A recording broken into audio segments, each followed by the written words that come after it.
राज्यात मान्सून दाखल झाला असला तरी अपेक्षित वेगाने सक्रिय झालेला नाही। हवामान अभ्यासक पंजाब डक यांनी दिलेल्या अंदाजानुसार महाराष्ट्राला सध्या मान्सूनचा काहीसा चकमा मिळत असून पावसाची प्रतीक्षा कायम आहे। राज्यात अनेक भागांमध्ये मान्सून स्थिरावला आहे, मात्र पावसाची तीव्रता आणि व्याप्ती अद्याप कमी आहे।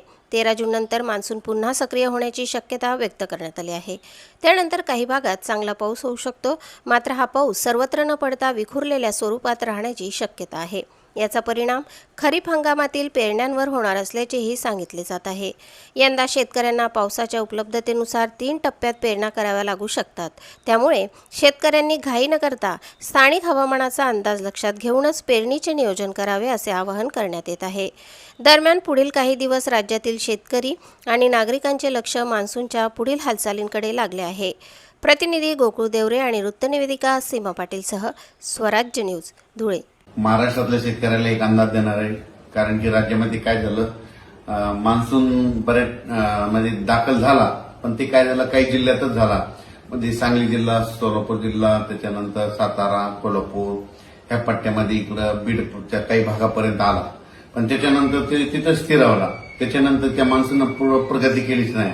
तर राज्यात परत पाऊस कधी येणार आहे? तर राज्यातल्या सर्व शेतकऱ्याला सांगू इच्छितो की आज आहे 11 जून 2026। 13 जूनच्या नंतर काय होईल, राज्यामध्ये आता हे जे आजपर्यंत जे थांबलेला पाऊस आहे ते 13 जून पासून परत राज्यामध्ये पावसाला थोडी सुरुवात होणार आहे। 13 जून नंतर जे पाऊस पडेल, 13ला पडेल, 14, 15, 16, 17, 18, 19 हे काय होईल, एक दिवस पडेल, पुन्हा दुसऱ्या दिवशी येणार नाही, तिसऱ्या दिवशी पडेल, चौथ्या दिवशी येणार नाही।